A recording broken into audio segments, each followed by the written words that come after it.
কে ওখানে? কে ওখানে? কে ওখানে?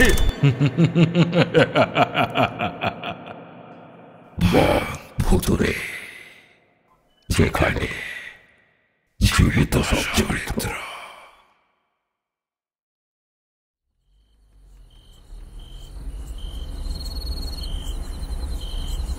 গ্রামের রাস্তা ধরে খুব ধীর গতিতে এগিয়ে আসছে একটা কালো রঙের ছায়া। চাঁদের অল্প আলোয় গ্রামের রাস্তার দিকে তাকালে সেই বড় ছায়াটাকে অস্পষ্টভাবে বোঝা যায়।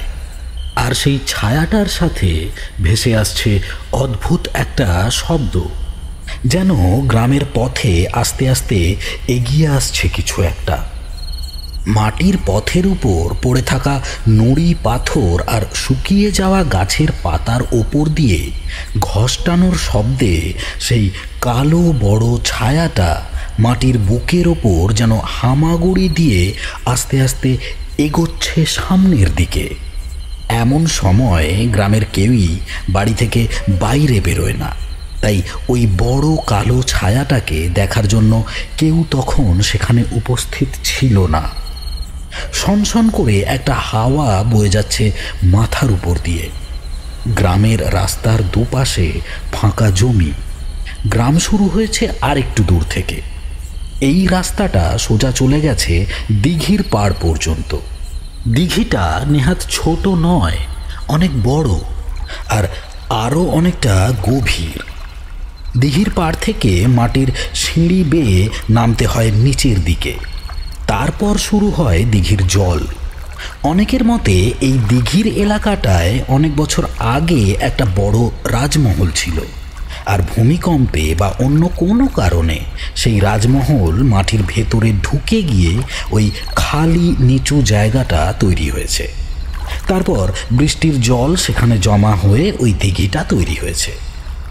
সে আজ থেকে অনেক বছর আগের কথা। সেই দিঘির জলে গ্রামের লোকেরা জামা কাপড় ধোয়া, বাসন মাজা, এমনকি স্নান পর্যন্ত করে। গ্রামের মাটির রাস্তা ধরে সেই কালো ছায়াটা আস্তে আস্তে এসে পড়ল সেই দিঘির পাড়ে একটা গাছের তলায়।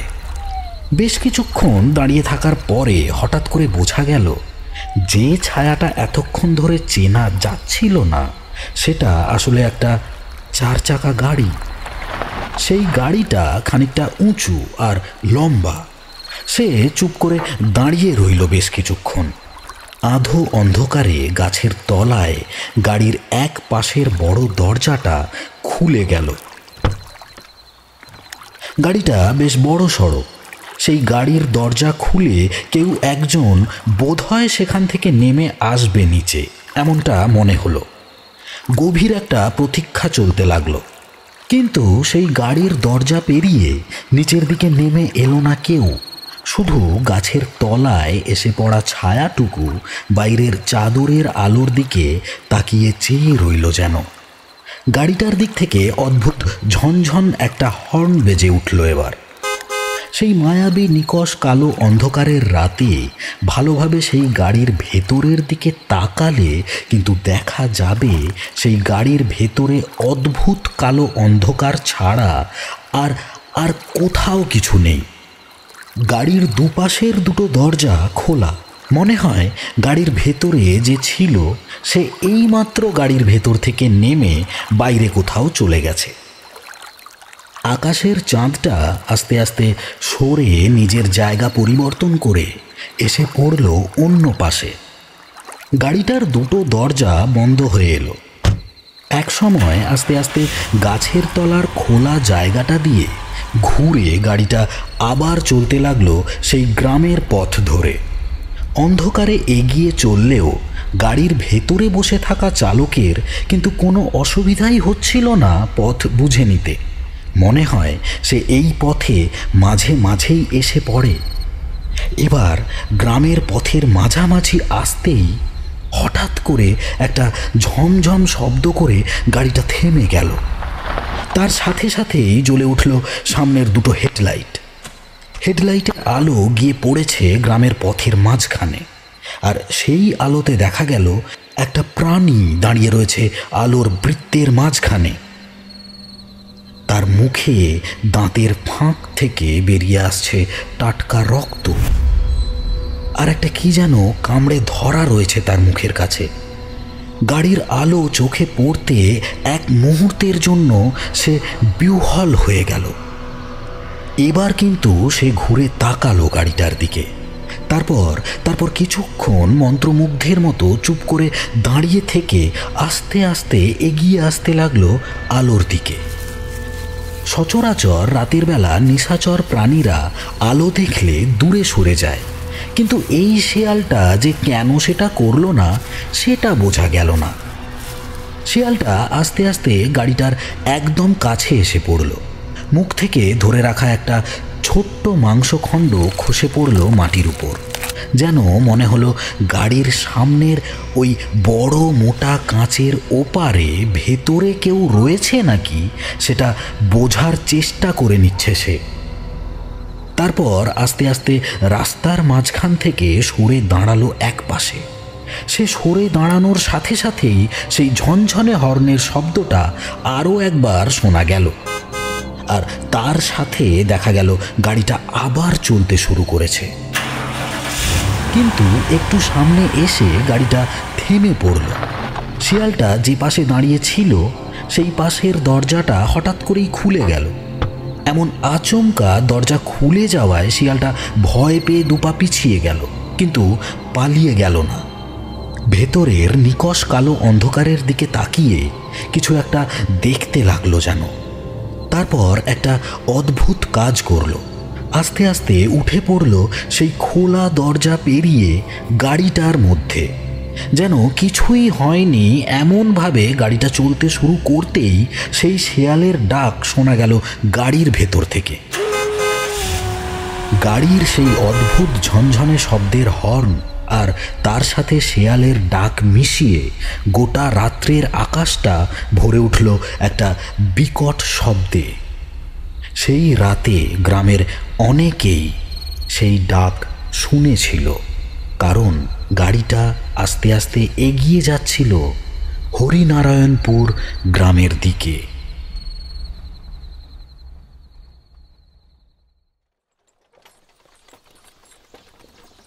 কেমন একটা অদ্ভুত ফিলিং হচ্ছে বল। সত্যি বলছি, এই হরিনারায়ণপুরে আসার জন্য মাকে যে রাজি করতে পারবো সেটা কখনো ভাবতেই পারিনি। ওর তো শুধু মাকে রাজি করানো ছিল, আমার তো মামা মামি সবাইকে রাজি করাতে হলো।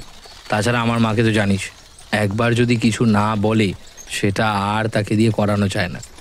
কিন্তু এই বর্ষা, তুই কিভাবে রাজি করালি? বর্ষা ভ্যানের উপর নিজের ব্যাগটা আঁকড়ে ধরে কোনো রকমে টাল সামলাচ্ছিল। এবার দীপকের কথায় বলল, আমার ওসব ঝামেলা নেই, তোরা তো জানিস। আসলে নিউজ রিপোর্টারের কাজটা করবার জন্য আমায় অনেক জায়গাতেই যেতে হয়, তাই মা ওসব নিয়ে খুব একটা বারণ করেনি। তবে হরিনারায়ণপুর নামটা শোনায় একটু কিন্তু করছিল। যতই হোক ওখানেই তো বাবা। সেটাই তো, ওই একটা কারণেই বাড়িতে বোঝানোটা সমস্যা হয়ে যাচ্ছিল, কিন্তু এখন আর কোনো অসুবিধা নেই। চিল বন্ধু চিল, আমরা তাহলে ফাইনালি হরিনারায়ণপুর যাচ্ছি। শুধু হরিনারায়ণপুর নয় ভাই, আমরা যাচ্ছি হরিনারায়ণপুরের সেই জমিদার বাড়িতে। ব্যাপারটা বেশ থ্রিলিং হবে বল।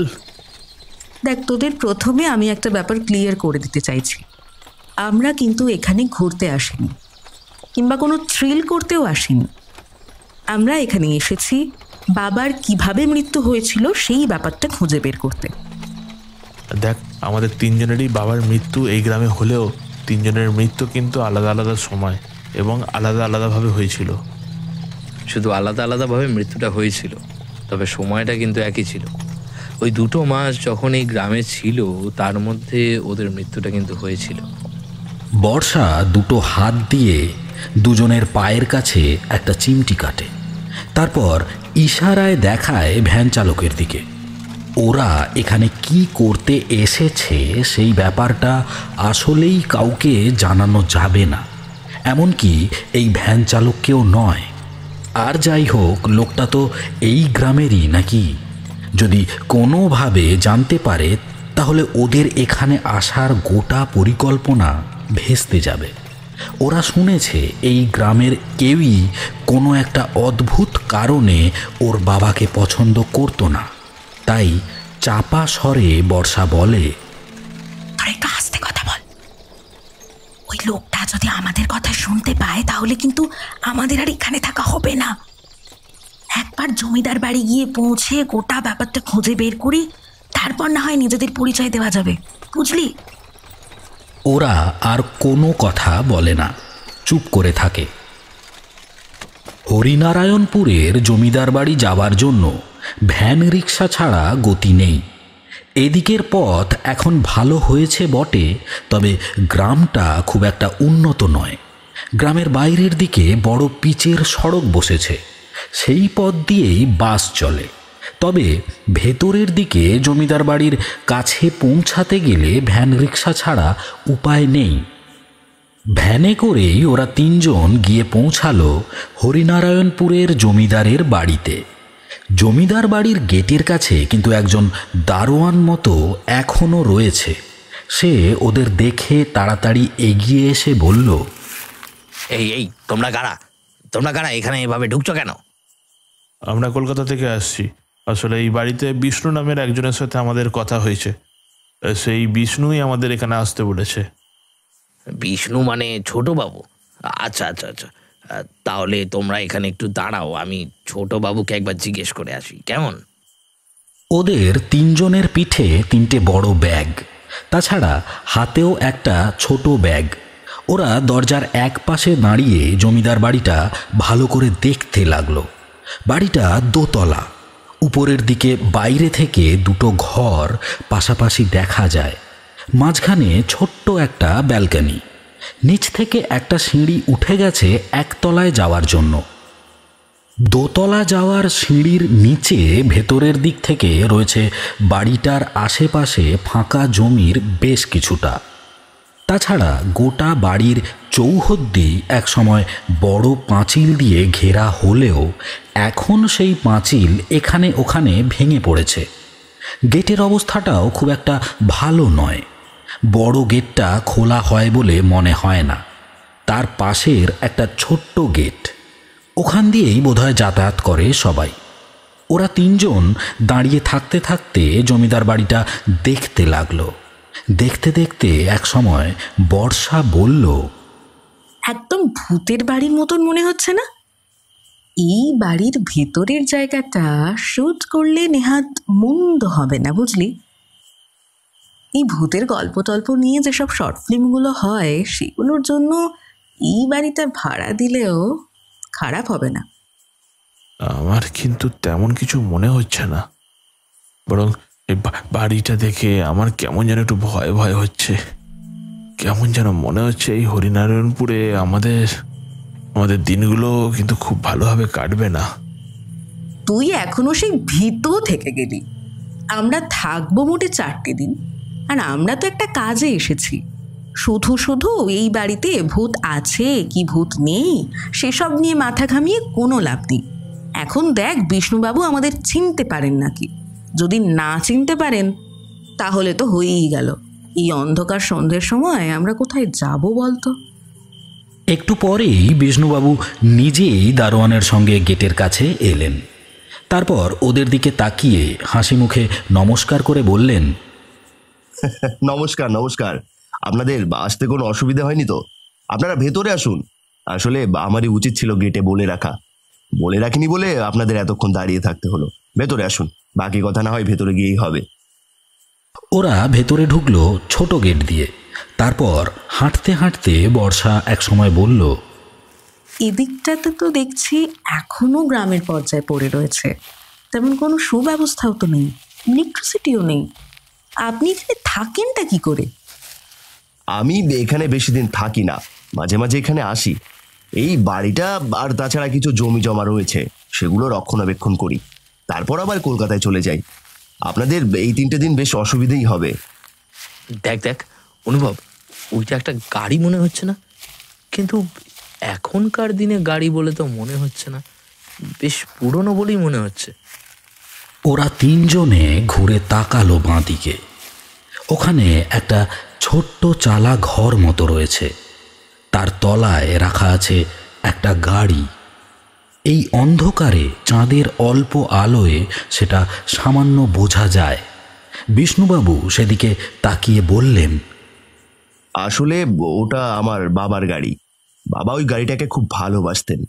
আসলে বাবার এমনই গাড়ির শখ ছিল। এই গ্রামে প্রথম তিনি এমন একটা গাড়ি নিয়ে এসেছিলেন। গাড়িটা নিয়ে মাঝে মাঝে, এই তো দেখছেন কথা বলতে বলতে কী সব বলে বসছি।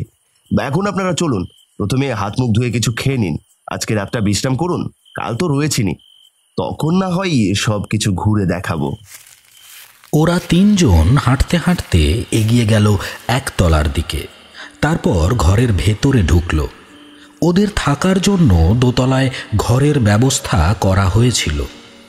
বর্ষার জন্য একটা আলাদা ঘর, আর অনুভব দীপকের জন্য একটা আলাদা ঘর।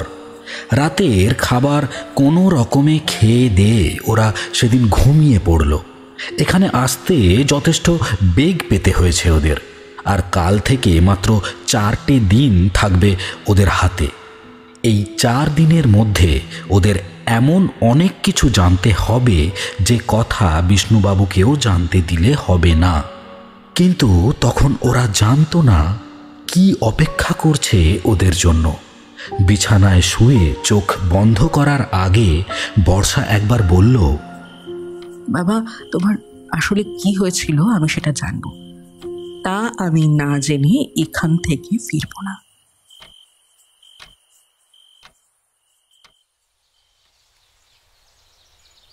সকালে জমিদার বাড়ির সামনে এসে গাড়িটা দেখতে গেলেন বিষ্ণুবাবু। তখনও ওরা তিনজন ঘর থেকে বাইরে বেরিয়ে আসেনি। বাড়ির কাজের লোক সকালে ওদের চা দিয়ে এসেছিল। চা খেয়ে দিয়ে বাইরে এসে ওরা গাড়িটার সামনে দাঁড়ালো। গাড়িটা যেমন বড় ঠিক তেমনই বেশি ভারী হবে মনে হয়, তবে গাড়িটা যে বেশ পুরনো সেটা দেখেই বোঝা যাচ্ছিল। গাড়িটা যে আদৌ চলে সেটাই বিশ্বাস হয় না। এখানে ওখানে রং চটে এসেছে। তবে এই গাড়ি রাস্তায় নামলে গ্রামের লোকেরা যে হাঁ করে তাকিয়ে থাকবে সেটা কিন্তু বোঝা যায়। দেখতে দেখতে অনুভব বলল, গাড়িটা আজ থেকে প্রায় 70-80 বছরের পুরনো হবে বলে তো মনে হচ্ছে। পেছন থেকে একজন বলে উঠল, এবছর ওই গাড়িটার বয়স হবে 100 বছর। নেহাত গাড়িটা আমি যত্ন করে রেখেছিলাম বাবার শেষ স্মৃতি বলে, নইলে ও গাড়ি এখন আর খুঁজে পেতেন না আপনারা। কথাটা শুনে ওরা তিনজনেই পেছনে তাকিয়ে দেখল বিষ্ণুবাবু কখন যেন এসে দাঁড়িয়েছেন। পরনে কিন্তু শহরের মতো পোশাক নয়, তার পরনে একটা সাদা রঙের ধুতি, আর গায়ের উপর সাদা রঙের একটা পাতলা ফিনফিনে পাঞ্জাবি। সেটা দেখে বর্ষার একটু হাসি পেল। লোকটা গ্রামে এসে গ্রামের আদব কায়দা একদম রপ্ত করে নিয়েছে। বিষ্ণুবাবু আর একটু হেঁটে সামনের দিকে এগিয়ে এলেন।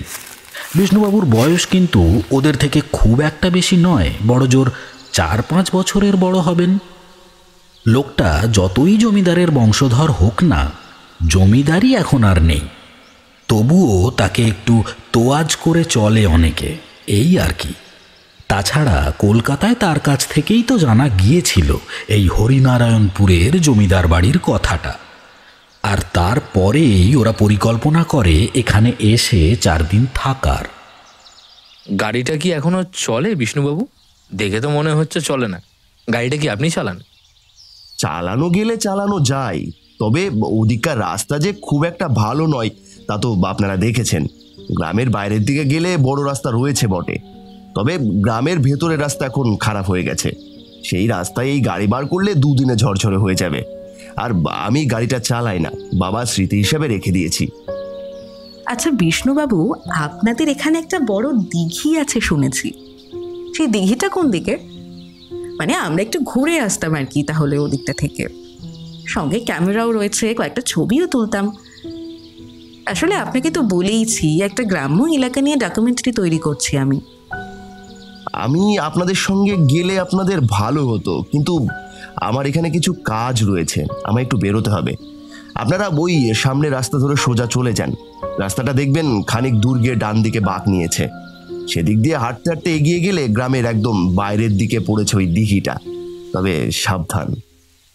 কথাটা শুনে ওরা তিনজন একটু অবাক হয়ে তাকালো বিষ্ণুবাবুর দিকে। তারপর মুখে সামান্য হাসি নিয়ে বিষ্ণুবাবু বললেন, গ্রামের লোকেরা কিন্তু অচেনা মানুষ দেখলে একটু বেশি কৌতূহলী হয়ে পড়ে, তাই ওদের থেকে একটু সাবধান। আমি তো মাঝে মাঝে আসি, তাই আমায় চেনে, আপনাদের চেনে না। বিশেষ করে আপনাদের কাছে ক্যামেরা রয়েছে। এই সমস্যাটা আমরা আগেও ফেস করেছি বিষ্ণুবাবু। তেমন জায়গায় গিয়ে পড়লে ক্যামেরা নিয়ে কাজ করাই মুশকিল হয়ে পড়ে। আর গ্রামের লোকেরা এমন ভিড় করে থাকে যে কাজ করাই যায় না। কিন্তু চিন্তা করবেন না, সেসব নিয়ে আপনি নিশ্চিন্ত থাকতে পারেন। বিষ্ণুবাবুর কাছ থেকে পথের সন্ধান নিয়ে ওরা হেঁটে চলে গেল সেই দিঘির পাড়ে। দিঘি পর্যন্ত হেঁটে যেতে কিন্তু বেশ খানিকটা সময় লাগলো। এর মাঝে গ্রামের দু একজনের সঙ্গে ওদের দেখা হয়েছিল, টুকরো টাকরা কথাবার্তাও হয়েছে। ওরা সবাইকে বলল ওরা এখানে একটা ডকুমেন্টারি ছবি বানানোর জন্য ছবি তুলতে এসেছে। দিঘির কাছে গিয়ে পড়তেই ওরা বুঝতে পারল এই জায়গাটা একটু ফাঁকা ফাঁকা। গ্রামের কয়েকজন এখনও ওই দিঘির পাড়ে এসে নিজের নিত্যদিনের কাজ সেরে চলেছে। শহরের তিনজনকে ওভাবে ওখানে দাঁড়িয়ে থাকতে দেখে কয়েকজন কৌতূহলী হয়ে এদিকে ঘুরে তাকালো। বর্ষা বলল, এখানে তো গ্রামের অনেক লোকই রয়েছে, ওদের সঙ্গে একবার কথা বললে হতো না? ওদের কাছ থেকে যদি কিছু জানা যায়। এখন না, আজকের দিনটা বরং 4-5টা ঘুরে দেখি, তারপর কাল না হয় গ্রামের লোকেদের জিজ্ঞাসাবাদ করা যাবে। তবে সাবধান, বিষ্ণুবাবু যেন কিছু জানতে না পারেন। দিঘির পাড়ে একটা গাছের তলায় এসে ওরা দাঁড়ালো। গাছটা বেশ বড়, গাছের গুঁড়ি এসেছে নিচের দিকে। ওরা গাছের চারপাশে ঘুরতে ঘুরতে ক্যামেরাতে কয়েকটা ফটো তুলে ফেলল। তারপর গাছের পাশে একটা জায়গায় দাঁড়িয়ে গম্ভীর মুখে অনুভব বলল, যতদূর মায়ের মুখে শুনেছিলাম ঠিক এইখানে, হ্যাঁ ঠিক এইখানেই আমার বাবার মৃতদেহ পাওয়া গিয়েছিল। এই মাটির উপরে পড়েছিল বাবা, গোটা শরীরের হাড়গোড় যেন কেউ ভেঙে দিয়েছিল।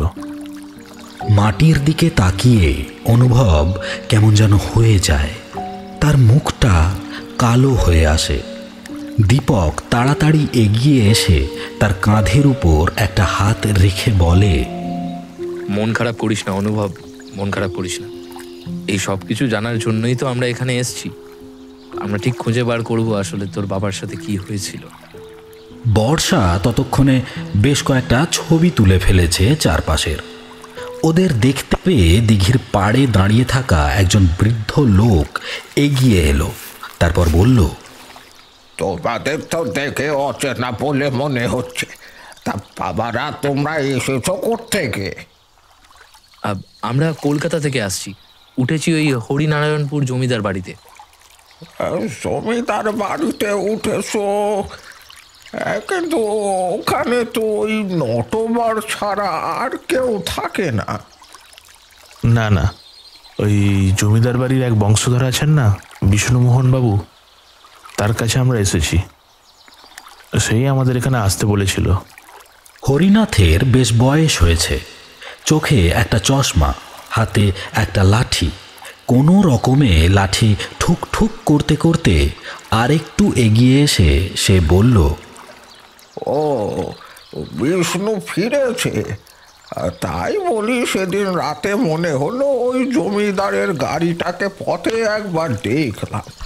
প্রথমে মনে করেছি যে বয়স হয়েছে, চোখে ভুল দেখেছি, কিন্তু আকাশে চাঁদের আলো ছিল, এতটা ভুল দেখলাম মনে হলো না। বিষ্ণুই বোধহয় গাড়িটা বের করেছিল। বৃদ্ধ লোকটির কথায় ওরা কেমন অবাক হয়ে গেল। বিষ্ণুবাবু বলেছিলেন গাড়িটা বাইরে বার করা হয় না। তাহলে কি বিষ্ণুবাবু তখন মিথ্যে কথা বলেছিলেন? কিন্তু মিথ্যে কথা কেন বলতে যাবেন তিনি? হ্যাঁ, গাড়িটা তো বেশ পুরনো। ওরকম পুরনো একটা গাড়ি এখনো চলে?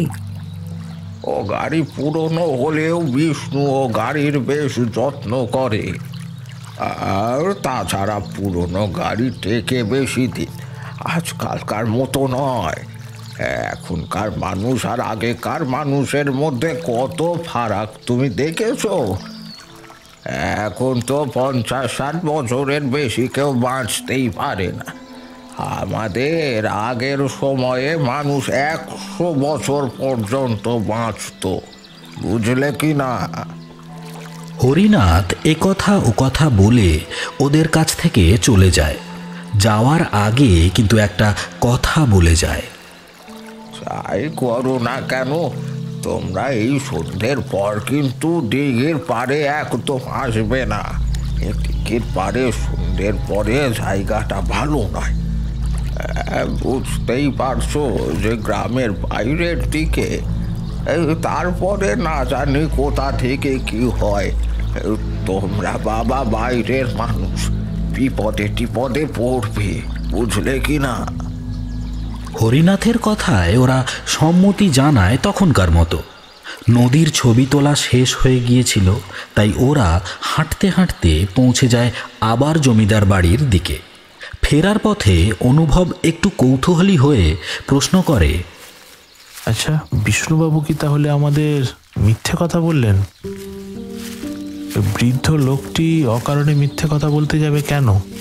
তিনি তো সব কিছু জানেনই না যে আমরা গাড়িটা দেখেছি কি দেখিনি। ধুর, তুইও না, বয়স্ক মানুষ কি দেখতে কি দেখেছে। আর গাড়িটা যদি বাইরে বার করেই বা, তাতে আমাদের মিথ্যে বলার তো কিছু নেই। আমরা তো আর গাড়িতে চাপতে চাচ্ছি না। দীপক কোনো কথা বলে না, চুপ করে থাকে। একটু পরে অনুভব আবার বলে, এতদিনের পুরনো একটা গাড়ি, কেউ গাড়িটা চালায় না, অথচ গাড়ির সিটগুলো পরিষ্কার। দেখে মনে হয় যেন মাঝে মাঝে এই গাড়িটা ব্যবহার করা হয়। অথচ এই চালা ঘরের কাছে শিকলের তালা দিয়ে গাড়িটা বাঁধা রয়েছে। ব্যাপারটা স্ট্রেঞ্জ। রাতের বেলা আবার সেদিনের মতো খাওয়া দাওয়া সেরে বিষ্ণুবাবুর সাথে বেশ কিছুক্ষণ গ্রামের ব্যাপারে কথাবার্তা বলে ওরা গাড়ির কথাটা বিষ্ণুবাবুকে বলতেই বিষ্ণুবাবুর মুখটা কেমন থমথমে হয়ে যায়। একটু অবাক গলায় তিনি বলেন, আপনাদের কথাটা আগে বলিনি, শুনলেই আপনারা হয়তো একটু ভয় পাবেন। তাই আসলে আমি তো এখানে বেশি থাকি না, থাকে ওই আমার বাড়ির দেখাশোনা করার লোক নটবর। মাঝে মাঝে আমার ওই গাড়িটা নাকি রাতের বেলা উধাও হয়ে যায়, কিন্তু ভোরবেলার দিকে আবার গাড়িটাকে এখানেই দেখা যায়। শিকল দিয়ে বেঁধে রাখলেও সেই সমস্ত শিকল অবলীলায় খুলে সে কোথাও একটা চলে যায়। নিশ্চয়ই কেউ যে গাড়িটা নিয়ে যায় সেটা তো বোঝাই যাচ্ছে, তবে নটবর কিন্তু কাউকে কোনোদিন দেখতে পায়নি। দীপক হেসে ওঠে বিষ্ণুবাবুর কথা শুনে, তারপর বলে, বিষ্ণুবাবু, মানছি আপনি গ্রামের ছেলে, কিন্তু আপনি নিজেও তো শহরে থাকেন। তাহলে এমন একটা অলৌকিক ব্যাপার আপনি বিশ্বাস করলেন কি করে? নিশ্চয়ই নটবর নিজেই গাড়িটা মাঝে মাঝে বার করে, আর তা না হলে টাকার বিনিময়ে কাউকে গাড়িটা নিয়ে ঘুরতে যেতে দেয়। গ্রামের কেউ হয়তো দেখে ফেলেছে, তাই বানিয়ে বানিয়ে আপনাকে ওইসব কথা বলে। আপনারা ওই দিঘির পাড়ে গিয়ে ছবি তুলেছেন? ওরা মাথা নাড়িয়ে সম্মতি জানাতে বিষ্ণুবাবু আবার বলেন, আপনারা এখানে ঠিক কেন এসেছেন বলুন তো? এই জমিদার বাড়ি দেখতে যদি আপনারা এসে থাকেন, তাহলে গোটা দিনে কিন্তু একবারও জমিদার বাড়ি দেখার কথা বলেননি। দিঘির কাছে গিয়ে সামান্য কয়েকটা ছবি তুলেছেন, তার বেশি কিছু নয়। অথচ আপনারা এখানে থাকবেন 4 দিন। আপনারা কি আমাকে কিছু লুকিয়ে যাচ্ছেন?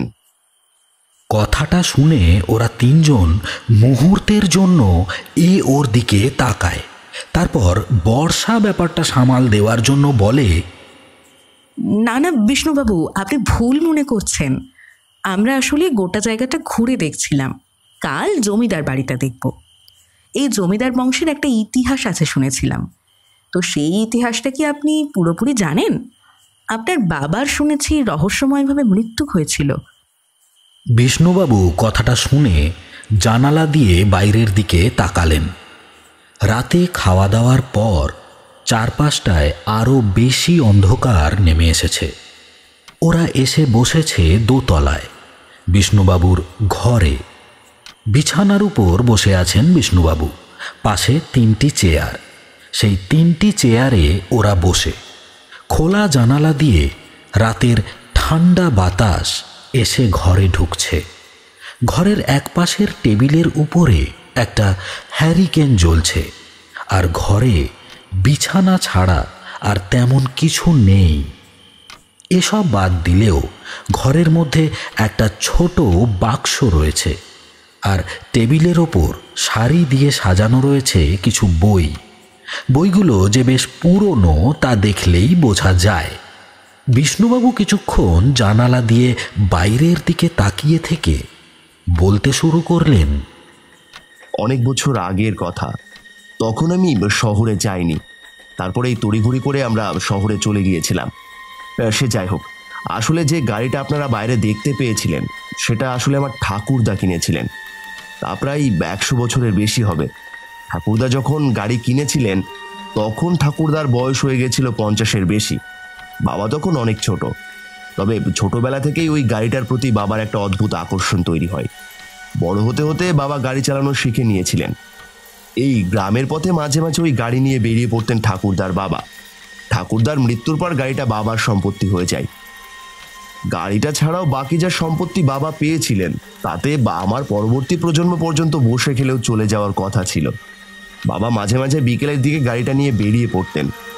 বেশিরভাগ সময় ওই দিঘির কাছের ফাঁকা জায়গাটায় গিয়ে দাঁড়াতেন। তারপর সন্ধ্যা হবার একটু পরেই বাড়ি ফিরে আসতেন। বাবার জমি জমা সম্পত্তি ছাড়াও ওই হরিনারায়ণপুরের বাইরের দিকে একটা বিস্তৃত ফাঁকা ধান জমি ছিল। সেই জমিটা নিয়ে বেশ কিছু সমস্যাতেও ছিলেন। এই গ্রামেরই কয়েকজন বিত্তবান মানুষ এই জমিটা কেনার জন্য উঠে পড়ে লেগেছিল, কিন্তু বাবা তা কিছুতেই বিক্রি করতে চাইছিলেন না। তখন আমি অনেক ছোট হলেও সেসব কথা এখনো মনে আছে। আমাদের বাড়িতে মাঝে মাঝে 2জন লোক আসতো ওই জমিটা বিক্রি করার জন্য। এমনকি আরও কিছু কথাবার্তা বলে আমাদের ভয় দেখাতো।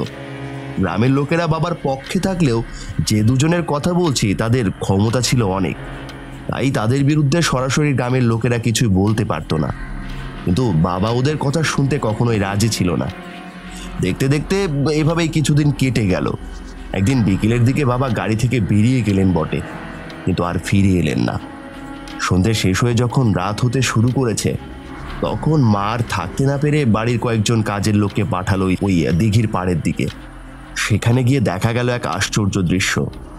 দিঘির পাড়ে গাছের তলায় বাবার শখের গাড়িটা দাঁড়িয়ে রয়েছে, কিন্তু তার দুপাশে 2টো দরজা খোলা। কাজের লোক ভাবলো বাবা হয়তো গাড়ি থেকে নেমে কোথাও গিয়েছে। এইভাবে গাড়ির কাছে যেতেই ভেতরের দৃশ্যটা দেখতে পাই। সে ভয়ে চিৎকার করে ওঠে। বিষ্ণুবাবু এখানে থেমে গেলেন। ওরা 3জন অবাক হয়ে হ্যারিকেনের অল্প আলোয় তাকিয়ে রয়েছে বিষ্ণুবাবুর দিকে। তারপর আবার সামনের দিকে তাকিয়ে বললেন, দৃশ্যটা প্রথম কে দেখেছিল তার কথা আমি জানি না, মনেও নেই।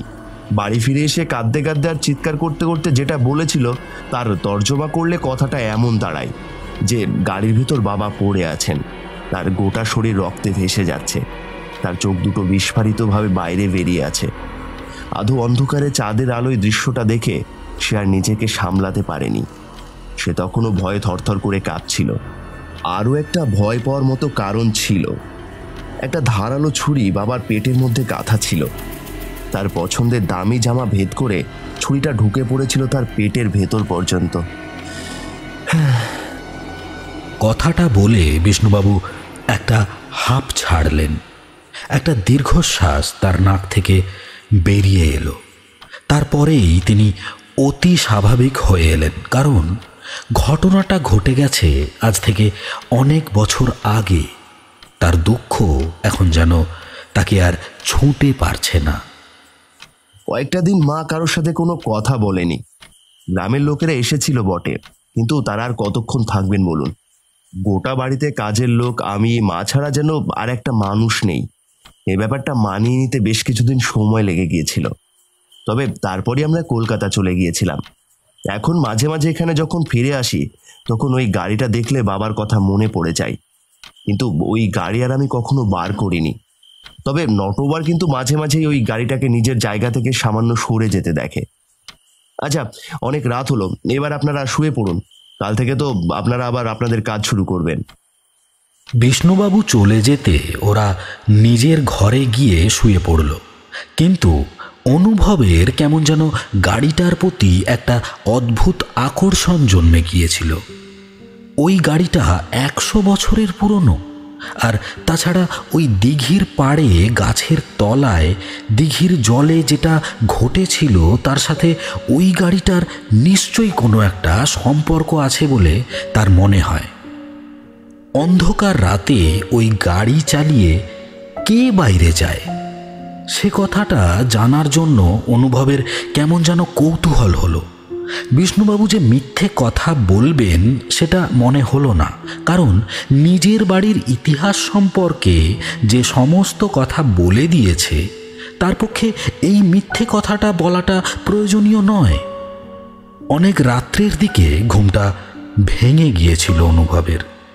কি একটা মনে হতে বন্ধ জানালার কাছে গিয়ে দাঁড়ালো সে। তারপর অন্ধকারে বাইরের দিকে তাকিয়ে দেখতে লাগলো। জানালা থেকে বাইরের দিকে তাকিয়ে বাড়ির পেছনের ভাঙা পাঁচিল ছাড়া দূরে কয়েকটা বাড়িও দেখা যায়।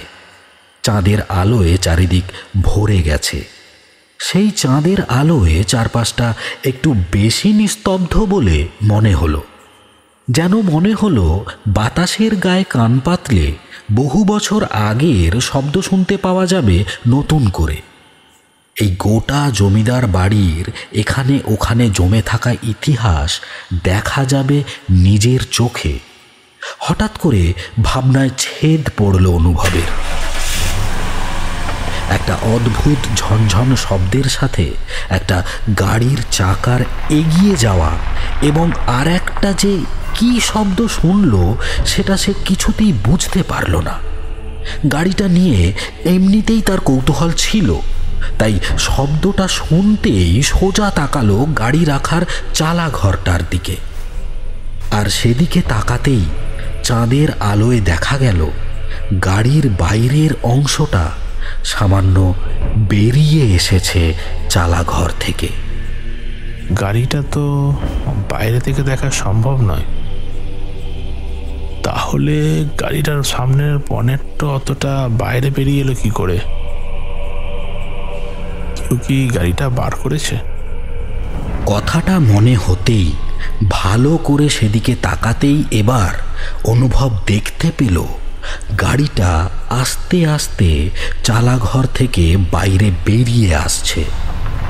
বিকেল বেলাতেও দেখতে পেয়েছে গাড়িটা শেকল দিয়ে বাঁধা, কিন্তু এখন গাড়িটা ওভাবে বেরিয়ে আসছে কি করে?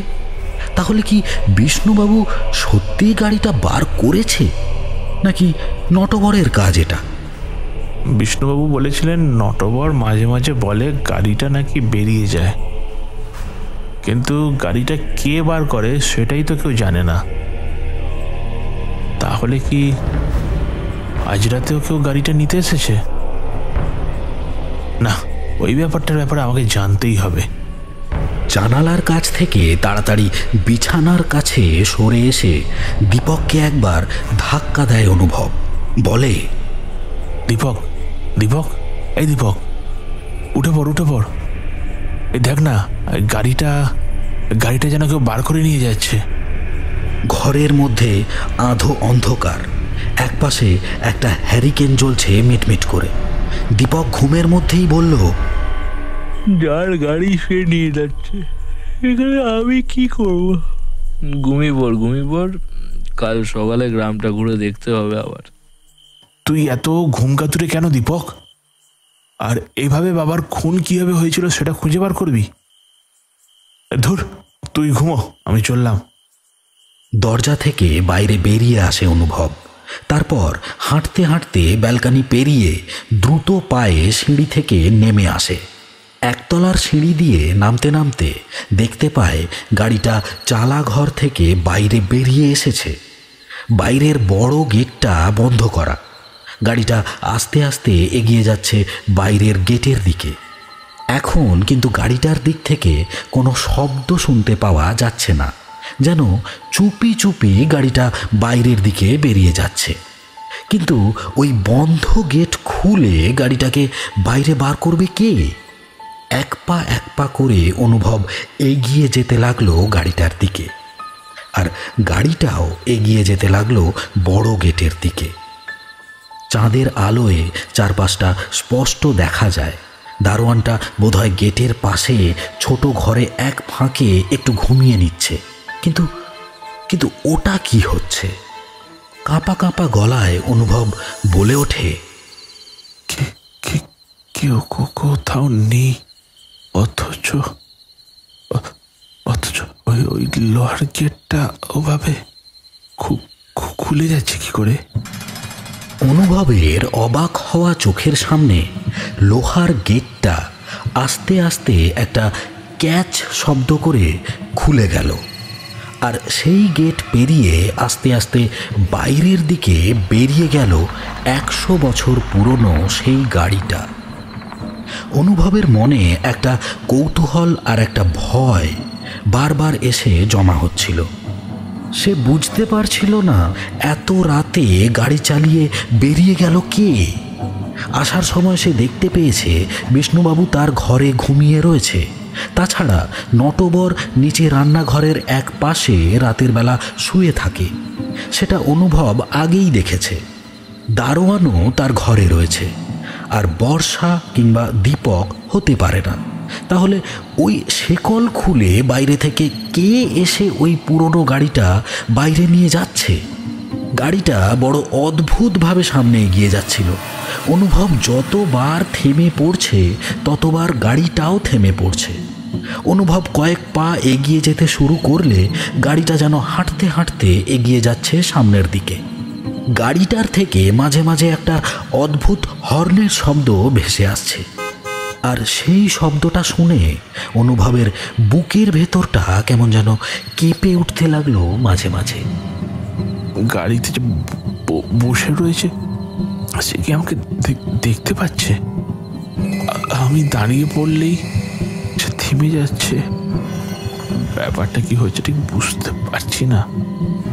গাড়িটা কিন্তু আবার সামনের দিকে চলতে শুরু করলে আরও অনুভব যেন মন্ত্রমুগ্ধের মতো সেই গাড়ির পিছু পিছু এগিয়ে যেতে লাগলো। এভাবে কতক্ষণ কেটে গেছে মনে নেই। অনুভবের যখন হুঁশ ফিরল তখন সে দেখতে পেল সে এসে পড়েছে ওই দিঘির পাড়ে গাছতলায়, আর সেখানে দাঁড়িয়ে চাঁদের আলোয় এবার গাড়িটাকে স্পষ্ট দেখা গেল। গাড়িটার দুপাশের দুটো দরজা খোলা, আর গাড়িটা থেকে কয়েক হাত দূরে গাছের তলায় দাঁড়িয়ে রয়েছে অন্ধকারে একটা ছায়া মূর্তি। কিন্তু ওটা কে? বাবা, বাবা তুমি এখানে? অনুভব স্পষ্ট দেখতে পেল দিঘির পাড়ের এক পাশের জমিতে দাঁড়িয়ে রয়েছে তার বাবা।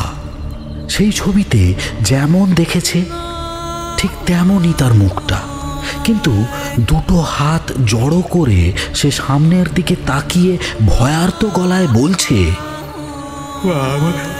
আমার ছেড়ে দিন জমিদার মশাই, আমার ছেড়ে দিন, আমার ভুল হয়ে গেছে, আমার বাড়িতে ছেলে বউ রাখছে, আমার ছেড়ে দিন। অনুভব অবাক হয়ে দেখল গাছের তলায় দাঁড়িয়ে থাকা সেই কালো ছায়ামূর্তিটা তখনও সেখানে দাঁড়িয়ে রয়েছে। অনুভবের বাবা ভয়ে কাঁপতে কাঁপতে কথাগুলো বলে চলেছে। অনুভব চিৎকার করে সেদিকে এগিয়ে গেল, বলল, বাবা, বাবা, বাবা, বাবা তুমি যেও না বাবা, বাবা আমি আমি আমি এই তো চলে এসেছি বাবা, আমি তোমায়।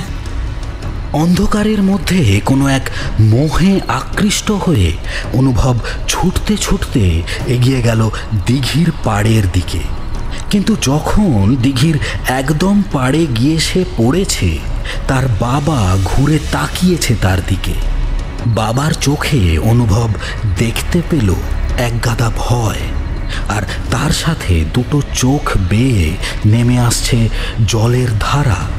একবার গাছের দিকে তাকিয়ে গাছের তলায় দাঁড়িয়ে থাকা ছায়ামূর্তিটার দিকে তাকালো অনুভব, কিন্তু তার আগেই তার একটা পা পিছলে গেল। দিঘির পাড় থেকে শূন্যে পড়ে যাওয়ার আগের মুহূর্তে পেছনের দিকে একবার তাকিয়েছিল অনুভব দেখতে চেয়েছিল তার বাবাকে, কিন্তু কোথায় তার বাবা, কোথায় সেই ছায়ামূর্তি? শুধু গাছ থেকে কয়েক হাত দূরে দাঁড়িয়ে রয়েছে সেই গাড়িটা। সেই গাড়ির একটা দরজা অদ্ভুতভাবে একবার খুলছে একবার বন্ধ হচ্ছে, আর তার সাথে শোনা যাচ্ছে সেই ঝনঝন হর্নের শব্দ। আর কিছু মনে নেই অনুভবের। মুখ থেকে বেরিয়ে আসা চিৎকারটা নিচের শক্ত মাটিতে পড়ে থেমে গেল। একটা মরণ আর্তনাদের শব্দের সাথে অনুভবের ঘাড় ভেঙে গেল মুহূর্তের মধ্যে। ঠিক যেখানে অনুভবের বাবার মৃতদেহটা পড়েছিল, ঠিক তার পাশেই পড়ে রইল অনুভবের সদ্য মৃত শরীরটা। তার বাবাকে যে কে মেরেছিল সে কথাটা অনুভবের আর জানা হলো না।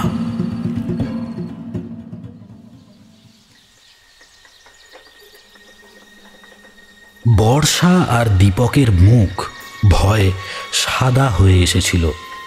আজ সকালেই অনুভবের মৃতদেহটা ওরা খুঁজে পেয়েছে ওই দিঘির জলের কাছে। তারপর এই গ্রামের লোক ভেঙে পড়েছে। জমিদার বাড়িতে অনেক বছর আগে একইভাবে পাওয়া গিয়েছিল একটা মৃতদেহ, তবে সেবার পরপর 3টে মৃত্যু হয়েছিল এই দিঘির কাছেই। তারপরে মৃত্যুগুলো বন্ধ হয়ে যায়। কিন্তু এবার এমন একটা ব্যাপার ঘটতে গ্রামের লোকেদের সাথে হরিনাথ এসে পৌঁছায় জমিদার বাড়িতে। বর্ষার দীপকের সাথে কথা বলতে বলতে বলে, লক্ষণ সুবিধের নয়, বুঝলেন? আপনারা এখান থেকে চলে যান, না হলে আপনাদেরও বিপদ হবে। ওই অভিশাপ কাউকে ছাড়বে না, বুঝলেন কি না? কোন অভিশাপ? কোন অভিশাপের কথা বলছেন আপনি? আমাদের বন্ধুকে নিশ্চয়ই কেউ মেরেছে। রাতের বেলা ওখানে নিয়ে গিয়ে উপর থেকে ধাক্কা দিয়ে নিচে ফেলে দিয়েছে।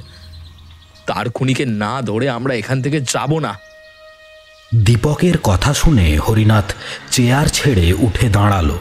হাতের লাঠিটা একবার মেঝের উপর ঠুকে কড়া গলায় বলল, শোনো, মানুষের সাথে যুদ্ধ করা যায়, কিন্তু অশরীরীদের সাথে যুদ্ধ করা যায় না। ওই জমিদার মশাইয়ের মৃত্যুর পর থেকেই ওই দিঘির পার ভালো নয়। তারপর 3 জনকে ওখানে আমরা মরতে দেখেছি, আর এবার আপনাদের বন্ধু মরেছে। আপনারা এখানে থাকলে আপনাদেরও কিন্তু বিপদ হবে, আমি বলে দিলাম। বিপদ যা হবে সে আমরা সামলে নেব। আমাদের বাবাকে যে মেরেছে আর অনুভবকে যে মেরেছে তাকে তো আমরা খুঁজে বার করবই। দীপক কথাটা বলেই কেমন যেন চুপ করে গেল। বর্ষা ওর দিকে তাকালো। শুধু বর্ষা নয়, গ্রামে যে কজন লোক এসেছিল এবং বিষ্ণু, নটবর, হরিনাথ সকলেই দীপকের দিকে তাকালো। বিষ্ণু ভারী গলায় বলল, আপনার বাবা মানে? আপনার বাবা মারা গেছিল? আসলে আপনারা কারা বলুন তো? দীপক আর কিছু বলে না। বর্ষা কথাটা ঘুরিয়ে দেওয়ার জন্য বলে, আসলে দীপকের বাবাও এমনই কোনো একটা গ্রামে থাকতো। সেখানে দীপকের বাবা মারা গিয়েছিল, তাই দীপক গ্রাম খুব একটা পছন্দ করে না। আর অনুভব এভাবে মারা যাওয়ার পর তার মৃত্যুর আসল কারণ না জেনে এখান থেকে যেতে চাইছে না। কথাটা চাপা দিলেও বর্ষা হাত দিয়ে একবার একটা খোঁচা দেয় দীপককে। দীপক কিন্তু কিছু বলে না। রাগে তার মুখটা লাল হয়ে আসতে থাকে। কোনো রকমে গ্রামের লোকেদের বুঝিয়ে সুঝিয়ে বাড়ি পাঠিয়ে দেওয়া হয় বটে, কিন্তু হরিনাথ যাওয়ার সময় বলে, বিষ্ণু, কাল রাতে ওই গাড়িটাকে আমি আবার রাস্তায় দেখেছি। গাড়িটা সাবধানে রাখো বাবা। আর ওই গাড়িতে স্বয়ং জমিদার মশাই থাকেন। আমি কতবার তাকে দেখেছি, মৃত্যুর আগেও দেখেছি আর মৃত্যুর পরেও দেখেছি। তোমরা তো আমায় পাগল ভাববে। বিষ্ণু কিছু বলল না। হরিনাথকে নিয়ে আস্তে আস্তে বাইরে চলে এলো। তারপর শান্ত গলায় বলল, আমি জানি কাকা, বাবাকে আপনি বড্ড ভালোবাসতেন। বাবার গাড়ি আমি শেকল দিয়ে বেঁধে রাখি কাকা, কিন্তু তারপরেও যদি এমন কিছু ঘটে কি আর করব বলুন তো। 2 দিনের বেশি এখানে আমি আর থাকবো না। আমার কাজ কালকে মিটে যাবে। তার আগে ওনাদের এখান থেকে পাঠিয়ে দেওয়ার ব্যবস্থা আমি করছি। কিন্তু একটা খুন যখন হয়েছে, পুলিশ তো আসবে কাকা। পুলিশ এলো, কিন্তু ওই অনুভবের খুনের জন্য কাউকে গ্রেপ্তার করতে পারল না। এই জমিদার বাড়ি এবং ওই দিঘির পাড়ে হয়ে যাওয়া আগের 3টে আর জমিদার মশাইয়ের খুনের সম্পর্কে এখানকার পুলিশ সব জানে। কাউকে সন্দেহ করতে না পেরে দীপক আর বর্ষাকে জেরার পর জেরা করে। তারপর বিষ্ণুর সাথে কথা বলে পুলিশ মৃতদেহ নিয়ে চলে গেল পোস্টমর্টমের জন্য। সেদিন রাতে ঘটে গেল আরও একটা দুর্ঘটনা। সেদিন রাতে দীপক এক ফোঁটা ঘুমাতে পারছিল না। জানালার কাছে চুপ করে দাঁড়িয়েছিল। নিশ্চয়ই বাবাকে যারা মেরেছে তারাই অনুভবকে মেরেছে। এত বছর পর আমরা যে এখানে বাবার খুনিদের খুঁজতে এসেছি সেটা ওরা বুঝতে পেরেছিল, তাই রাতের বেলা অনুভবকে। কিন্তু কাল রাতে আমায় অনুভব ডাকলো, তখন আমি কেন ঘুম থেকে উঠলাম না? দীপক নিজের একটা হাতের ওপর আর একটা হাত দিয়ে ঘুষি মারে। তারপর ঘুষির শব্দটা মিলিয়ে আসতে না আসতেই একটা ঝনঝনে হর্নের শব্দ শুনতে পায় সে। এই হর্নটা আসলে নিচে থাকা 100 বছর পুরনো গাড়িটার।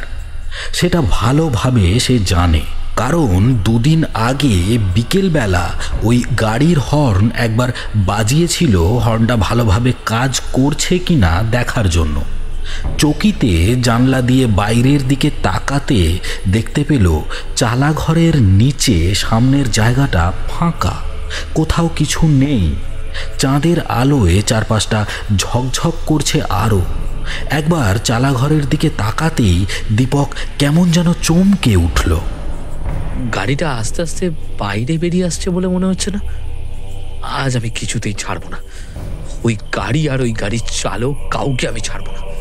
আজ একটা হেস্তনেস্ত করেই ছাড়বো আমি। কথাটা বলে ক্রুদ্ধ ভঙ্গিতে দীপক তাড়াতাড়ি নেমে গেল সিঁড়ি দিয়ে। সে যখন দরজার কাছে এসে পৌঁছেছে ততক্ষণে গাড়িটা বড় গেট পেরিয়ে গেছে। গাড়ির পিছু পিছু একরকম দৌড়াতে লাগলো দীপক, আর চিৎকার করে বলতে লাগলো, দাঁড়া দাঁড়া বলছি, দাঁড়া একবার। যদি ধরতে পারি তাহলে অনুভবের খুনের বদলা আমি নেবই। তুই খুন করেছিস অনুভবকে, তাই না? সে এক অদ্ভুত দৃশ্য। অন্ধকারে অল্প চাঁদের আলোয় গ্রামের রাস্তা ধরে ছুটে যাচ্ছে একটা গাড়ি। মাঝে মাঝে ঝনঝন শব্দে হর্ন বাজাচ্ছে 100 বছর আগের সেই গাড়িটা। গ্রামের উঁচু নিচু পথে যেতে গিয়ে ঝরঝর শব্দ হচ্ছে মাঝে মাঝে। আর তার পেছনে ছুটতে ছুটতে চিৎকার করতে করতে দৌড়ে যাচ্ছে দীপক। তার কানের পাশ দিয়ে ঠান্ডা হাওয়া শনশন করে ভেসে যাচ্ছে পিছনের দিকে। আশেপাশের জঙ্গল আর জমি থেকে কারা যেন অন্ধকারে মাটির সাথে বুক মিশিয়ে উঠে আসতে চাইছে, ঠিক দীপককে লক্ষ্য করে। সেটা বোঝার মতো ক্ষমতা তখন দীপকের নেই। সে যেন পাগল হয়ে গেছে প্রতিশোধের নেশায়। আর ওই গাড়ির চালককে দেখার জন্য প্রবল ইচ্ছা তার মাথার ভেতরে কেমন যেন সব তালগোল পাকিয়ে দিচ্ছিল। যখন দীপক থামল তখন দেখতে পেল সে এসে পড়েছে গাড়িটার পেছনে, ওই দিঘির পাড়ে গাছের তলায়। এবার কোথায় যাবি? এবার কোথায় যাবি? তোকে ধরেছি এবার। ঘর থেকে বেরোনোর সময় ব্যাগ থেকে একটা ছুরি বার করে এনেছিল দীপক। সেই ছুরিটা কোমরের কাছ থেকে বাইরে বার করে আনলো। চাঁদের আলোয় ছুরির ফলাটা ঝকঝক করে উঠল। অনেক ঘুরিয়েছিস আমায়, অনেক ঘুরিয়েছিস। আমার মা আমায় বলেছে ওই জমিদারের মৃত্যুর প্রতিশোধ নেওয়ার জন্য আমার বাবাকে কেউ এই গ্রামের এই দিঘির পাড়ে খুন করেছে। এই যে এখানে আমার বাবার মৃতদেহটা পড়েছে, আর আজ আমি তার প্রতিশোধ নেব। বেরিয়ে আয়, বেরিয়ে আয় বলছি। কথাটা বলে দীপক এগিয়ে গেল গাড়িটার দিকে। তারপর হাতের ছুরির বাট দিয়ে আঘাত করলো গাড়িটার সামনের দিকে। একবার, দুইবার, তিনবার ঝনঝন শব্দ করে গাড়ির সামনের কাঁচ ভেঙে পড়ল। এ কি, গাড়ির ভেতর তো কেউ নেই। গাড়ির পেছনের দিকটা খোলা। সেখানে কেউ লুকিয়ে থাকলে চাঁদের আলোয় ভালোভাবে দেখা যাবে। একমাত্র স্টিয়ারিংয়ের তলার দিকে যদি কেউ লুকিয়ে থাকে সেটা আলাদা ব্যাপার। কোনো রকমে ভাঙা কাঁচের জায়গাটা পেরিয়ে দীপক ঝুঁকে দেখল গাড়ির নিচের দিকটায়, কিন্তু না, সেখানেও কেউ নেই।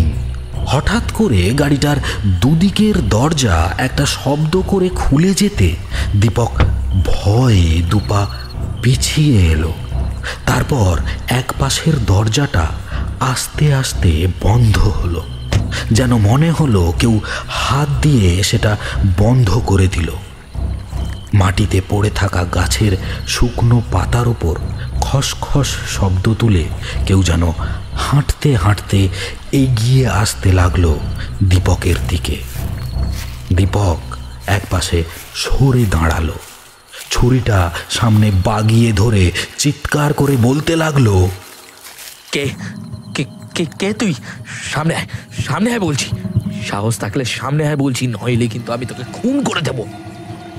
দীপক আরো কিছু বলতে যাচ্ছিল, কিন্তু তার আগেই একটা ব্যাপার দেখতে পেল। দীপকের থেকে হাত কয়েক দূরে মাটির ওপরে হুমড়ি খেয়ে হাঁটু জড়ো করে বসে রয়েছে কেউ একটা। সেদিকে চোখ যেতে দীপক বলে উঠল, কে কে কে তুই? এখানে কি করছিস? দীপকের কথায় কিন্তু সেই মূর্তিটা এবার মুখ তুলে তাকালো, তবে দীপকের দিকে নয়, সামনের দিকে। আর সামনের দিকে তাকাতেই দীপক এবার দেখতে পেল গাছের তলা থেকে একটা কালো ছায়ামূর্তি আস্তে আস্তে এগিয়ে যাচ্ছে সেই লোকটার দিকে। চাঁদের আলোয় সেই মুখ লোকটার মুখে পড়তে দীপক চিৎকার করে উঠল, বাবা, বাবা, তুমি এখানে কি করছো? লোকটা কিন্তু সামনের দিকে তাকিয়ে রয়েছে, আর দুটো হাত মুখের সামনে জড়ো করে বলছে, আমায় ছেড়ে দিন, আমায় ছেড়ে দিন জমিদার মশাই। আমি লোভে পড়ে অন্যায় করেছি জমিদার মশাই। আমায় ছেড়ে দিন দয়া করে। দীপক এক ছুটে এগিয়ে গেল সেই মূর্তিটার কাছে, কিন্তু সামনে গিয়ে দাঁড়াবার সাথে সাথেই সেই মূর্তিটা কোথায় যেন অদৃশ্য হয়ে গেল। পেছনে ঘুরে তাকাতে দীপক দেখতে পেল সেই কালো ছায়ামূর্তি এসে দাঁড়িয়েছে তার একদম কাছে। তবে রে, আজ এই ছুরি দিয়ে তোকে। ছুরিটা নিয়ে দীপক ঝাঁপিয়ে পড়ল সেই কালো ছায়ামূর্তির ওপর, কিন্তু অবাক কাণ্ড, কালো ছায়ামূর্তির শরীর ভেদ করে সে অন্য পাশে গিয়ে পড়ল। আবার একবার চেষ্টা করলো, কিন্তু না, কিছুতেই সে তাকে মারতে পারল না। এবার দীপক অনুভব করতে পারল তার পা দুটো যেন কেউ মাটির সঙ্গে গেঁথে দিতে শুরু করেছে। তার দুটো পা সে কিছুতেই নাড়াতে পারছে না। আমায় ছেড়ে দাও, আমায় ছেড়ে দাও, আমায় ছেড়ে দাও বলছি। দেখতে দেখতে দীপকের গোটা শরীরটা কেমন যেন পাথরের মূর্তির মতো হয়ে গেল। হাতে ধরে থাকা ছুরিটা হাত থেকে খসে পড়ল, আর ঠিক তখনই গাড়ির দরজাটা আরও একবার খুলে গেল। চাঁদের আলোয় এই গাড়িটা যেন চকচক করে উঠল, গাড়িটাকে জমিদার বাড়িতে যেমন দেখেছিল তার থেকে যেন গাড়িটা আমূল বদলে গেছে। গাড়িটা দেখে মনে হচ্ছে নতুন। গাড়িটার হর্ন বেজে উঠল একবার। সেই হর্নের শব্দের সাথে সাথেই দীপক বুঝতে পারল গাড়িটা তার দিকে এগিয়ে আসতে শুরু করেছে। আমায় ছেড়ে দাও, আমায় ছেড়ে দাও, বাঁচাও, কে আছো, বাঁচাও, বর্ষা, বিষ্ণুবাবু, বিষ্ণুবাবু, নটবর। দীপক চিৎকার করতে লাগলো বাঁচার জন্য, কিন্তু হাত পা নাড়াবার মতো কোনো ক্ষমতা তার নেই। গাড়িটা আস্তে আস্তে খানিকটা এগিয়ে এসে হঠাৎ তার দুটো হেডলাইট জ্বালালো। দীপকের চোখের মধ্যে গিয়ে পড়ল সেই আলোটা। চোখ বন্ধ করার সাথে সাথেই একটা ঝরঝর শব্দের সাথে গাড়িটা দীপকের গায়ের উপর গিয়ে পড়ল।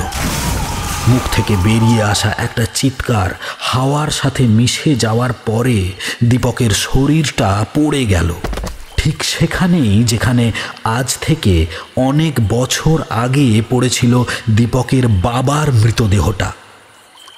আর সেই গাড়িটা আস্তে আস্তে সেই খোলা জায়গায় মাথাটা ঘোরালো। তারপর ধীর পায়ে এগিয়ে চলতে লাগলো জমিদার বাড়ির দিকে, যেন কিছুই ঘটেনি এমনভাবে। আধো অন্ধকারে চাঁদের আলোয় সেই গাড়ির চালকের আসনে তাকালে কোনো কিছুই দেখা যায় না, তবে আরেকটু ভালো করে তাকালে মনে হয় একটা কালো ধোঁয়া যেন চালকের আসনে বসে রয়েছে।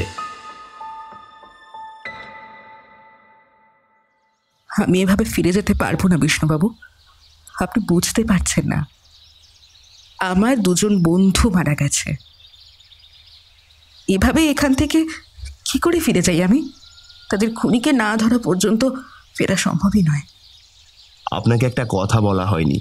আসলে আমার বাবা মারা যাওয়ার পর গ্রামের অনেকেই সন্দেহ করেছিল আমাদের এই গ্রামের দুজন মিলে বাবাকে মেরেছে। যে দুজনের কথা আপনাকে বলেছিলাম তারা ওই ঘটনার পর কলকাতা চলে গেলেও অনেক বছর পর তারা দুজন ফিরে আসে এই গ্রামে।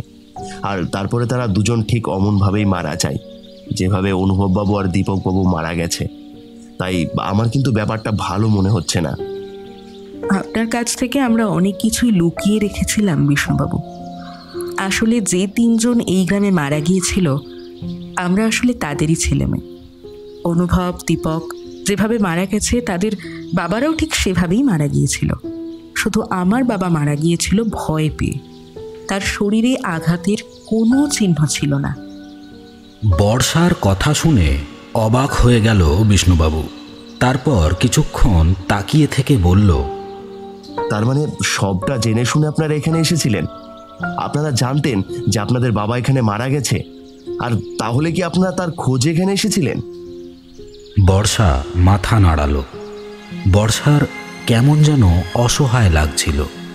এখন সে কি করবে কিছুই বুঝতে পারছিল না। বিষ্ণুবাবু কিছুক্ষণ চুপ করে থেকে ঠান্ডা গলায় বললেন, তার মানে এবার আপনার পালা।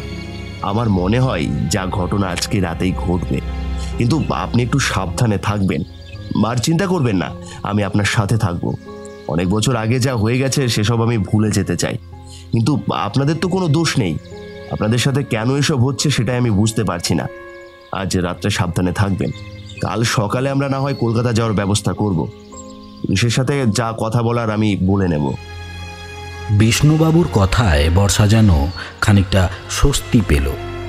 এই সময় পুলিশের ঝামেলা আর আরও সমস্ত ব্যাপারে তার একটা সাহায্যের হাত প্রয়োজন। বিষ্ণুবাবু নিজে থেকেই সে কথা বলায় বর্ষার ভালো লাগলো। সেদিন বিকেলেই আবার এসেছিল হরিনাথ।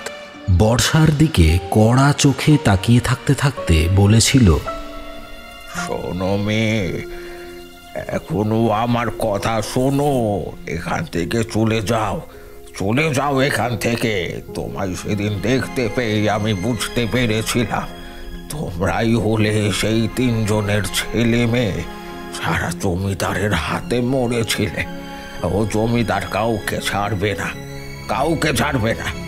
তোমরা তোমরা তাদের বংশধর, তোমাদেরও সে মারবে। এখান থেকে চলে যাও। দুজনকে তো মেরেছে, তোমাকেও ছাড়বে না, এই আমি বলে দিলুম। আজকের রাতটা আমায় তো এখানে থাকতেই হবে। আজ তো আর এখান থেকে চলে যেতে পারবো না। কাল সকালে এখান থেকে যাওয়ার একটা ব্যবস্থা আমরা করব। আজ পুলিশও আসবে, পুলিশের সঙ্গে কথাবার্তা বলে কাল যেতে হবে। আমিও আর এখানে থাকতে চাইছি না। নিজের ঘরে বিছানায় শুয়ে থাকতে থাকতে বর্ষার দু চোখ ফেটে কান্না আসতে শুরু করেছিল। হরিনারায়ণপুরে আসার আসল পরিকল্পনাটা তারই ছিল। সেই অনুভবের বিপক্ষে বলেছিল এখানে এসে গোটা ব্যাপারটা খোঁজার চেষ্টা করবে। আসলে আজ থেকে 15 বছর আগে তাদের বাবাদের যারা মেরেছিল আর এই সব কিছুর পেছনে আসলে কে রয়েছে সেসব জানার জন্য। তার জন্যই আজ অনুভব আর দীপক মৃত্যুর মুখে ঢলে পড়ল। আজকের রাতটা তার কাছে আছে। আজকের রাতে যদি কিছু একটা হয়, তাহলে যদি তাকেও ওভাবে মরতে হয়। কিন্তু এই সব কিছুর সাথে কি ওই গাড়িটার কোনো সম্পর্ক আছে? কারণ যে দুদিন অনুভব দীপক মারা গেছে সেই দুদিন সকালবেলা গাড়িটাকে চালা ঘরের কাছে পাওয়া গেলেও তার চাকায় কোনো চেন আটকানো ছিল না। হরিনাথ বারবার বলছিল গাড়িটাকে রাতের বেলা সে দেখেছে। তাহলে কোনটা সত্যি? বাইরে থেকে হাওয়ার শব্দ জানালা দিয়ে ভেতরে আসতে লাগলো। বর্ষার চোখে ঘুম আসছিল না। সে জানালার কাছে এগিয়ে গিয়ে চেয়ার নিয়ে বসেছিল। একবার কি মনে হতে ব্যালকনির কাছে এসে দাঁড়ালো। তারপর তাকিয়ে রইল ওই চালা ঘরের দিকে। 100 বছর পুরনো একটা গাড়ি। গাড়িটাকে প্রথমবার দেখেই কেমন অদ্ভুত লেগেছিল তার। সেদিকে তাকিয়ে থাকতে থাকতে একটা অদ্ভুত ব্যাপার দেখতে পেল এবার বর্ষা। এতক্ষণ চালা ঘরের কাজটা ফাঁকা ছিল, কিন্তু এখন চোখের নিমেষে যেন সেই গাড়িটা এসে দাঁড়িয়েছে সেখানে। একবার দুহাত দিয়ে চোখ কজলে নিল বর্ষা, কিন্তু না, গাড়িটা সেখানেই দাঁড়িয়ে রয়েছে। আর আর ওটা কি? গাড়িটা তো বাইরে, তাহলে গাড়ির পাশে ওই অন্ধকারে কালো ছায়ামূর্তিটা কি? তাহলে কি বিষ্ণুবাবু বাইরে বেরিয়েছেন? বিষ্ণুবাবু, বিষ্ণুবাবু, বিষ্ণুবাবু, আপনি কি গাড়ি বার করেছেন?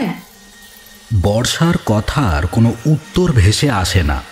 সেই ছায়ামূর্তি আস্তে আস্তে গাড়ির ভেতরে গিয়ে ঢোকে। তারপর গাড়িটা ঘোরাতে শুরু করে বাইরের বড় দরজার দিকে।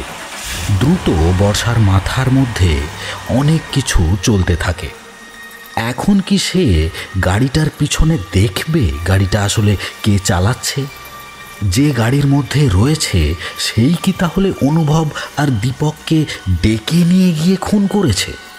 সেটা কি বিষ্ণুবাবু, নাকি নটবর, নাকি অন্য কেউ? মুহূর্তের মধ্যে সিদ্ধান্তটা নিয়ে নিল বর্ষা। কপালে যা হবে দেখা যাবে। তাড়াতাড়ি নেমে এলো সিঁড়ি বেয়ে। বুকের ভেতরটা দুরু দুরু করলেও দুজনের মৃত্যুর আসল কারণ তাকে খুঁজে বার করতে হবে। তারপর হাঁটতে হাঁটতে যে কখন বাইরে এসে পড়েছে তার নিজেরও মনে নেই। তবে এত কিছুর মধ্যে একটা ব্যাপার বর্ষা লক্ষ্য করেনি। সে বেরিয়ে আসার পরেই তার পিছু পিছু আরও একজন বেরিয়ে এসেছিল অন্ধকারে। দিঘির পাড়ে সেই গাড়িটার হেডলাইটটা জ্বলে চলেছে। এক পা করে সামনের দিকে এগিয়ে যাচ্ছে বর্ষা, কিন্তু গাড়িটার এক পাশে গিয়ে দাঁড়াতেই গাড়িটার সামনের কাঁচ আচমকা ভেঙে পড়ল। আর সেই ভাঙা জায়গা দিয়ে ভেতরে তাকাতেই বর্ষা কাউকে দেখতে পেল না। এ কি, গাড়ির ভেতর তো কেউই নেই।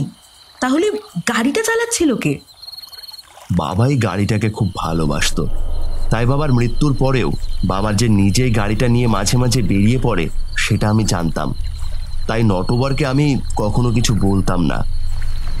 আপনি আপনি এখানে কি করে? বিষ্ণুবাবু পেছনের অন্ধকার থেকে আস্তে আস্তে বেরিয়ে এসে দাঁড়ায় বর্ষার পাশে। আপনি বেরিয়ে পড়ার পরে আমি বেরিয়ে এসেছি। আমি বুঝতে পেরেছিলাম আজ রাতে এমন কিছু একটা ঘটবে। অনেক রাতে মাঝে মাঝে ওই গাড়িটাকে চালাঘর থেকে বাইরে বেরিয়ে পড়তে আমি নিজেও দেখেছি।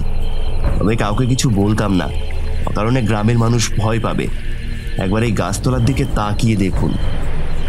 বিষ্ণুবাবুর কথায় বর্ষা গাছতলার দিকে তাকিয়ে দেখে গাড়িটার পাশে একটা কালো ছায়ামূর্তি এসে দাঁড়িয়েছে। কিন্তু আর একজন, ওটা কে? মাটির উপরে কেউ একজন পড়ে রয়েছে। চাঁদের আলোয় তার পোশাক বোঝা গেলেও মুখটা দেখা যায় না। বর্ষার বুকের ভেতরটা কেমন যেন ধপ করে উঠল। মা ঠিক এমনটাই বর্ণনা দিয়েছিল যে তার বাবার মৃতদেহটা এমনভাবেই পড়েছিল ওই গাছটা থেকে কয়েক হাত দূরে। বাবা, বাবা তুমি? বর্ষা দেখতে পেল তার বাবা শুয়ে থাকা অবস্থাতেই আস্তে আস্তে ঘুরে তাকালো তার দিকে। তার মুখটা কি বিভৎস, কি ভয়ানক! মুখের ভেতরটা যেন পচে গলে গিয়েছে। চোখ, নাক, মুখ কিছুই বোঝা যায় না। মনে হয় একটা থকথকে মাংসপিণ্ড, আর সেই মাংসপিণ্ডের এদিকে ওদিকে ঘুরে বেড়াচ্ছে একগাদা সাদা কালো রঙের পোকা। চাঁদের আলোয় স্পষ্টভাবে দেখা যাচ্ছে। চারপাশটা কেমন দুর্গন্ধে ভরে উঠেছে। বাবা, তোমার এমন অবস্থা কি করে হলো? আপনার বাবাকে আপনি দেখতে পাচ্ছেন না? আপনি দেখতে পাচ্ছেন অনেক বছর আগে, প্রায় 15 বছর আগে ঘটে যাওয়া একটা দুর্ঘটনার পুনরাবৃত্তি। আর ওই গাছতলায় যে ছায়ামূর্তি দাঁড়িয়ে আছে সেটা আসলে আমার বাবা, এই গ্রামের জমিদার মশাই। সেই ছায়ামূর্তি আস্তে আস্তে এগিয়ে আসতে লাগলো বর্ষার দিকে। বর্ষা এবার চিৎকার করে বলল, আপনি আমাদের কেন মারছেন বলুন তো? আমরা তো আপনার কোনো ক্ষতি করিনি। যা করেছে আমাদের বাবারা করেছে। আর আমার বাবা তো আপনার কোনো ক্ষতি করেনি, সে সবটা শুধু দেখেছিল। কিন্তু ভয়ে গ্রামবাসীকে কিচ্ছু বলেনি। এটা যদি এত বড় অপরাধ হয়ে থাকে, কিন্তু আমি তো কোনো অপরাধ করিনি। ছায়ামূর্তি তখনও হাঁটতে হাঁটতে সামনের দিকে এগিয়ে আসছে। বিষ্ণু এবার এসে বর্ষার এক পাশে দাঁড়ায়। তারপর সেও বলে, বাবা, অনেক তো হয়েছে। তোমার মনে যে প্রতিহিংসার আগুন জ্বলছিল তা তো 15 বছর আগেই মিটে গেছে। তাহলে তাদের বংশধরদের মেরে শুধু শুধু কেন নিজের হাতে রক্তের দাগ লাগাচ্ছ? তোমার প্রতিশোধ সম্পূর্ণ হয়েছে। এবার তুমি মুক্তি নাও বাবা, এবার তুমি মুক্তি নাও। বিষ্ণুর কথা শুনে এবার ছায়ামূর্তি থমকে দাঁড়ালো।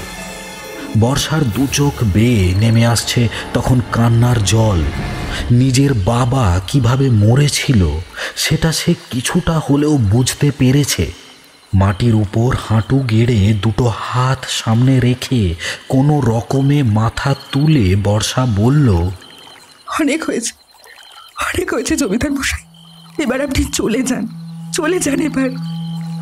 এই গ্রামকে আর আমাদের একটু শান্তিতে থাকতে দিন জমিদার মশাই, আমাদের শান্তিতে থাকতে দিন প্লিজ। হ্যাঁ বাবা, বাবা তুমি চলে যাও। গ্রামের লোকেরা ভয়ে ভয়ে থাকে। যদি রাতের বেলা ওই গাড়ির সামনে গিয়ে কেউ পড়ে, আর যদি জীবিত হয়ে ফিরে না যেতে পারে। আমি জানি তুমি কখনো কারোর ক্ষতি করনি, কিন্তু এভাবে ভয়ে ভয়ে গ্রামবাসীদের রাখাটাও তো ভালো কথা নয়। তুমি না গ্রামকে নিজের সন্তানের মতো ভালোবাসতে? তাহলে চলে যাও বাবা, চলে যাও। একটা ঠান্ডা হাওয়া কোথা থেকে যেন ভেসে আসতে লাগলো। চাঁদের আলোয় সেই গাছের তলায় ছায়ামূর্তিটা তখনও ঠায় দাঁড়িয়ে রয়েছে।